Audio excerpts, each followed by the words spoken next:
Nagsagawa ng declogging at cleanup operation ng Metropolitan Manila Development Authority sa Manila. Bahagi ito ng Bayanihan sa Estero program na naglalayong linisin ang mga drainage sa Metro Manila.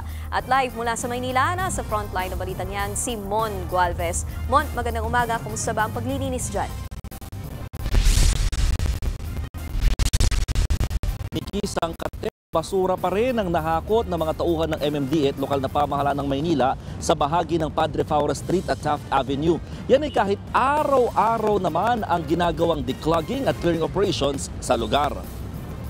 Personal na ininspeksyon ni Manila Mayor Isko Moreno at MMDA Chairman Romando Artes ang paglilinis ng mga imbornal. Bahagi nga ito ng Bayanihan sa Estero program ng pamahalaan. Madalas din kasing binabaha ang lugar kahit sandaling ulan lamang ang bumubuhos. Git nila, maraming basurang naaanod lamang sa lungsod at nabubulunan ng mga estero kasabay ng malaking volume o dami na bumabagsak na ulan. Kasabay nito, minungkahi ng Manila LGU at MMDA ang pagtatayo ng mga rainwater impounding facility sa lungsod. Bahagi rin ito ng Drainage Master Plan ng Maynila na makakatulong para mabawasan kahit papano ang mga pagbaha. Kabilang daw sa unang paglalagyan nito ang Raha Sulaiman Park at Remedios Circle. Nakikipag-ugnay din daw sila sa ilang pribadong institusyon gaya ng University of Santo Tomas para tayuan nito. Samantala, nilinaw naman ng MMDA na may koordinasyon sila sa San Mateo LGU patungkol sa pagdadala ng mga basurang mahahakot sa 4 na lungsod sa Metro Manila patungo sa San Mateo Sanitary Landfill. Nauna nang pumalag ang San Mateo LGU dito dahil sa inaasahang dami o volume ng mga basurang mapupunta sa lugar. Pero sabi ng MMDA, pasok pa raw ito sa capacity ng landfill at nakasunod sa Environmental Compliance Certificate ng DENR.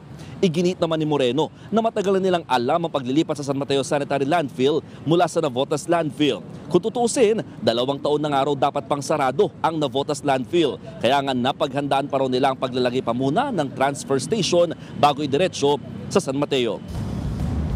Nikki, sabi rin ng MMDA bukod daw sa San Mateo Sanitary Landfill ay nakahanda rin itong Rizal Provincial Sanitary Landfill na pwedeng pagdalhan din ng mga basura dito sa mga malilipat na lungsod doon. Habang ang Manila LGU patuloy din daw naghahanap ng iba pang lugar na pwedeng maging alternatibong pagdadalhan din ng mga basurang mahahakot sa lungsod. Nikki. Yan ang Express Report ni Mon Gualvez.